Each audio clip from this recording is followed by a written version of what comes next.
마침 이슬 맺힌 창밖을 보며 믹스커피 한 잔을 타놓고 달력에 텅 빈 칸을 물끄러미 바라보다가 덜컥 겁이 난 적 없으신가요?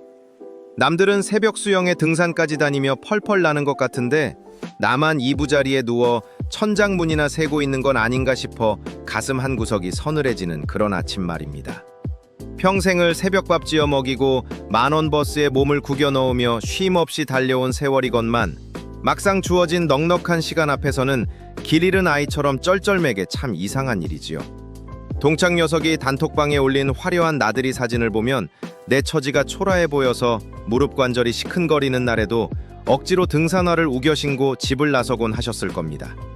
찬바람 쌩쌩 부는 산길을 오르며 숨이 턱턱 막히고 땀이 식어 등골이 오싹해지는데도 뒤처지면 큰일이라도 날 것처럼 이를 악물고 삼봉우리를 향해 발걸음을 옮기셨겠지요. 산에서 내려와 파전 냄새 진동하는 식당에 앉아 막걸리 잔을 부딪히면서도 속으로는 집에 가서 뜨끈한 아랫목에 허리를 지지고 싶다는 생각만 간절했을 겁니다. 다음날 아침이면 온몸이 두드려 맞은 듯 쑤시고 찌뿌둥해서 자리에서 일어나는 것조차 버거운데 괜히 나갔다며 후회하는 날들이 하루 이틀이 아니셨을 테고요. 또 어떤 날은 문화센터에서 유행한다는 스마트폰 영상 편집 수업을 듣겠다며 노안이 온 눈을 비벼가며 작은 화면을 뚫어지게 쳐다보신 적도 있으실 겁니다. 강사의 말은 윙윙거리는 기계음처럼 귓가를 맴돌고 손가락은 마음대로 움직이지 않아 진땀만 뻘뻘 흘리며 한숨을 푹푹푹 내쉬었던 그 답답한 공기가 아직도 생생하실 텐데요. 그렇게 몸과 마음을 혹사하면서까지 무언가를 끊임없이 채워 넣으려는 이유는 단 하나, 멈춰선 수레바퀴처럼 녹슬어버릴까봐 두려웠기 때문일 겁니다.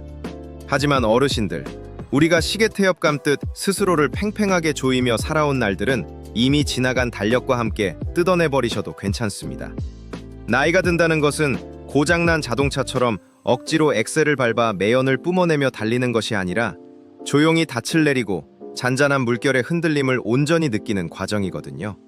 동네 한 바퀴를 돌더라도 숨차게 뛰는 대신 길가에 핀 작은 들꽃의 노란 빛을 눈에 담고 코끝을 스치는 구수한 밥 짓는 냄새를 맡으며 걷는 것이 진짜 우리에게 필요한 시간입니다. 억지로 일정을 만들어 낯선 사람들과 어색한 웃음을 주고받으며 길을 뺏기는 것보다 거실 소파에 깊숙이 파묻혀 옛날 라디오에서 흘러나오는 귀에 익은 유행가를 흥얼거리는 편이 훨씬 낫습니다.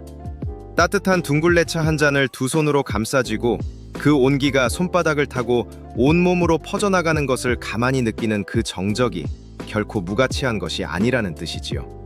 평생을 자식 뒷바라지와 가족 건사에 바치느라 정작 나 자신의 숨소리 한번 제대로 들어본 적 없던 그 팍팍했던 세월을 이제야 보상받는 중이라고 생각하시면 어떨까요?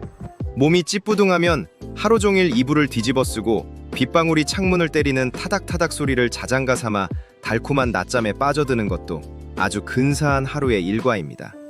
남의 시선을 의식해 맞지도 않는 옷을 껴입은 것처럼 억지스러운 일과를 소화하다 보면 우리 몸의 혈관은 팽팽하게 긴장하고 심장은 까닭없이 두근거리며 병을 키우게 됩니다.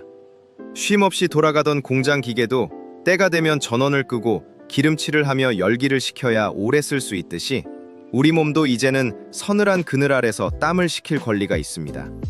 시계 초침 소리만 들리는 고요한 거실에 홀로 앉아 멍하니 베란다 너머 흘러가는 뭉게구름을 바라보는 그 시간이야말로 내 영혼에 맑은 물을 주는 가장 거룩한 의식입니다. 늦은 오후 햇살이 장판 위로 길게 늘어질 때 그 따사로운 볕을 등 뒤로 받으며 꾸벅꾸벅 조는 늙은 고양이의 평화로움을 우리도 이제는 기꺼이 누려 마땅하지 않습니까? 친구가 보낸 여행 사진에 부러운 마음이 들다가도 내 집 내 이불 속에서 나는 뽀송뽀송한 섬유 유연제 냄새가 주는 안도감을 떠올리면 금세 입가에 옅은 미소가 번지실 겁니다. 남들 눈에 그럴싸해 보이는 화려한 노년의 거칠애보다는 비가 오면 부침개나 부쳐 먹고 해가 나면 밀린 빨래를 널며 느끼는 그 소박한 흙냄새 같은 일상이 우리를 더 단단하게 지켜줍니다. 무언가를 끊임없이 증명해 보여야 했던 치열한 전쟁터 같은 젊은 날의 강박은 이제 낡은 서랍장 깊은 곳에 조약과 함께 고이 접어넣어 두셔도 좋습니다. 젊은 시절 짊어졌던 무거운 짐보따리를 바닥에 툭 내려놓고 뻐근한 어깨를 한번 크게 돌리며 내쉬는 그 길고 깊은 숨소리가 바로 장수하는 어르신들의 진짜 비법이랍니다. 남의 장단에 맞춰 억지로 춤을 추다 보면 스텝이 엉키고 발목을 삐끗하게 마련이지만 내 심장 박동에 맞춰 느릿느릿 걷다 보면 어느새 목적지에 닿아 있는 법이지요. 하루하루를 무언가로 꽉꽉 채워야 한다는 강박증이라는 이름의 무거운 족쇄를 이제 그만 훌훌 벗어던지시고 물 흐르듯 바람 부는 대로 몸을 맡겨보시기를 간절히 바랍니다. 세상이 말하는 정답의 잣대를 꺾어버리고 오롯이 내 몸이 원하는 대로, 내 마음이 이끄는 대로 하루를 빚어가는 재미야말로 이 나이에만 맛볼 수 있는 달콤한 곶감 같은 특권이니까요.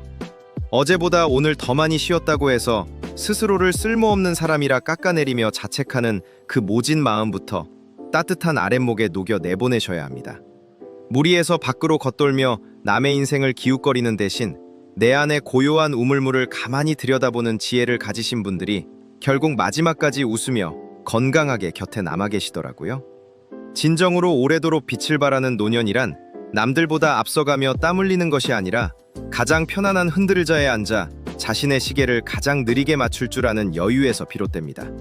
그러니 오늘부터는 텅 빈 달력을 보며 한숨 짓는 대신 그 여백을 나만의 달콤한 게으름으로 듬뿍 채워넣는 연습을 시작해보시는 것은 어떨까요?